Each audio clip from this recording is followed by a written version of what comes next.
This is video 4. And what I'm doing is I'm going to go back into Launchpad. So I'm at Aspen, I go into Launchpad, and I want to get back to the Photoshop document that I started for making my GIF. So you may have to log in, but I'm already at my Windows app. You want to get to your Windows app, and you should have a folder on the desktop here that when you open it up, it has all of your downloaded images, and it has your Photoshop file that you started in video 2 and 3. Okay, so click to open that up. Be a little patient, it takes a little while for it to open. And what we're doing here is we're going to just check the quality of our layers, make sure they're in the right order, and then we're going to use a timeline to make the GIF. Okay, so here's where I left off. Again, you should just have the layers open, tools and options, that's all you need. Anything else that's checked off, just uncheck it so you don't have more open than you need. And I'm going to cover this up so we can't see this here. So my tools and my layers. And let's do a quick check. I have my layers and I've named them and they're in order. And you know, take a look at each one in order.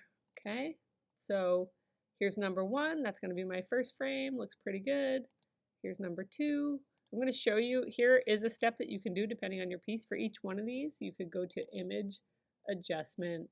You could try Brightness, Contrast. You can try some of these other things here. But for the most part, if you've photographed it well, you just go to Brightness, Contrast. You might just want to increase the brightness contrast a little bit here. Whoa, that's a little too much. Although I do kind of like that. Okay, and I'm going to increase the contrast. There we go. Lower that down, set it to what I like, say okay, and then I go turn on the next one on top. I might do this for each of mine.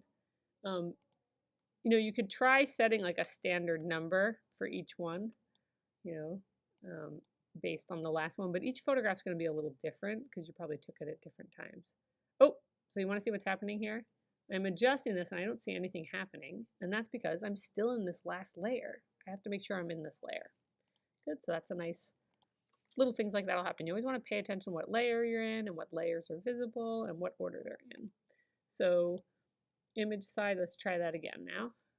And pull this up a little.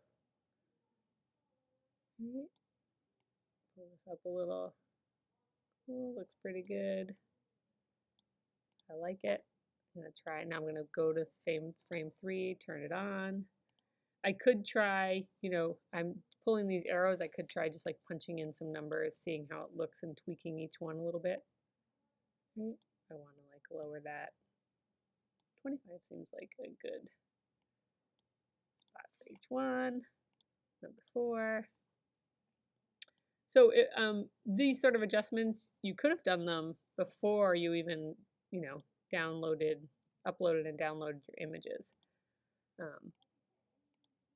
But I'm showing you here how you can do them in Photoshop afterwards. All right, so I could spend a little more time and be a little more picky about the quality of the brightness contrast. I'll show you on this next one, instead of doing brightness contrast, you can, depending on your image, you could try something like this levels here. And here's the lightest lights, darkest darks in the middles here. So you can move this out of the way so you can see your piece. You can kind of pull this in so the lightest light marker is at the edge of the readout, the darkest dark is there, and then you can kind of play around. This makes more middle darks and fewer middle lights.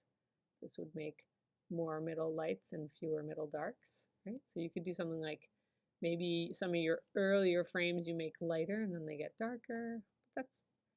This is talking about making it a well-balanced exposure. Cool. So, but I'm going to go back to the brightness contrast here, just to grab these real quick. Oops. Oh, there we go. And one more. Okay, and the only other thing you want to do is just make sure they're in the order that you want them. We already, in the last videos, we resized them and we lined them up the way we wanted. Here we are just increasing the contrast. We also cropped them too. So video 3 tells you how to crop them out. If you happen to have something in the wrong order, you just click and hold down the layer and move it. Okay, so this will put 7 on top, but I want it to go 9, 8, 7, 6. Okay, so now I'm ready to make my GIF. I've got them all in order. They look really great, and I'm ready to go. So I go to Window, I choose Timeline, and I hit Create Frame Animation here. Okay, and just so you know, future things, you could do this with videos, but we're doing it as a kind of digital flipbook. So it made it my first frame here, okay, and it did it, and what it sees is what this looks like, which is the top one here, but I want it to be the first frame. So I'm going to turn off all the visibility eyeballs, and you'll notice as I do this, it changes what's visible in there. Okay, and as I get down to the bottom, now this is what's visible. That's the first frame. Now I say make a second page of my flip book, and it's still this one, but now I put number 2 on top of it. So now this was this one, and now it's this one. Now I make another one. I'm going to make it number 3. So this is why you want to get this all in order first before you do this. It makes it much easier and less confusing to put together. So here I am just adding my frames. I'm going to go to 6, make another one. I'm going to go to 7, make another one. I'm going to go to 8, make another one. I'm going to go to 9. Now, there's 9. Cool. And now this is going to be a looping GIF.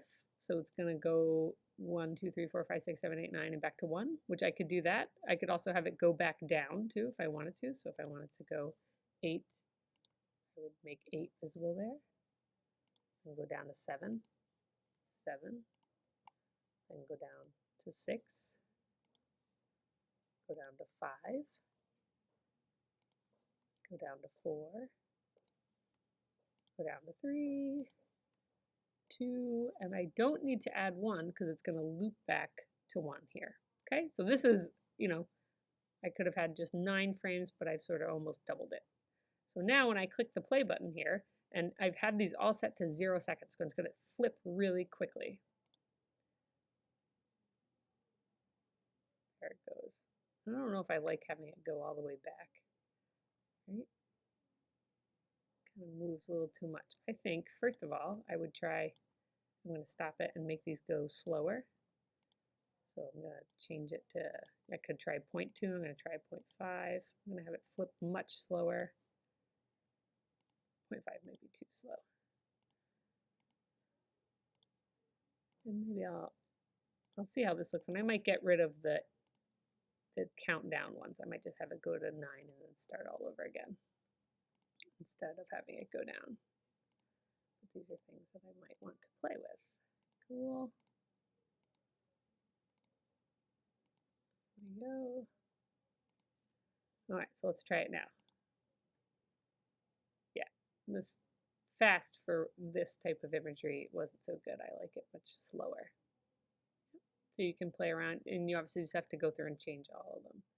If you know from the get-go, I don't know if you noticed when I made my first one, it was no delay. It was 0 seconds, and so it just automatically made all the other ones no delay. When you make your first one, if you want to set it to like 0.5 or 0.2, it'll set it slower right from the get-go. You can always go back and change them. Cool? So say I like this, or maybe I just want to get rid of, I'm going to get rid of these. I think I can just delete it. Delete that one, delete frame. So I might get rid of the last ones. I don't like that it loops, or that it counts back down again. I think it should just start all over again. So I'm going to get rid of these.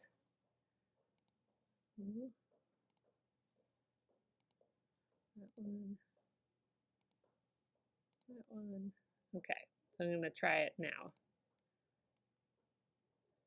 Dun, dun, dun. Yeah, I think I like it more like that. I could do something where I might want it to stay longer. Maybe I don't like the words or whatever. So this is the basic idea. You can mess around with this. So say once you have your GIF and you like it, and if it gets confusing and you move some around, just, don't save your timeline and start over again. Make a new one. So, oh, here's the other thing. Forever, 3 times, once, you can set it, but we'll just leave it on forever there, okay?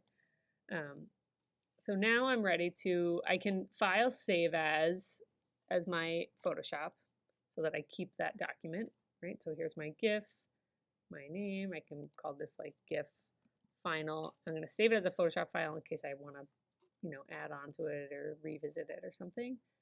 Make sure it's going in your folder, hit save.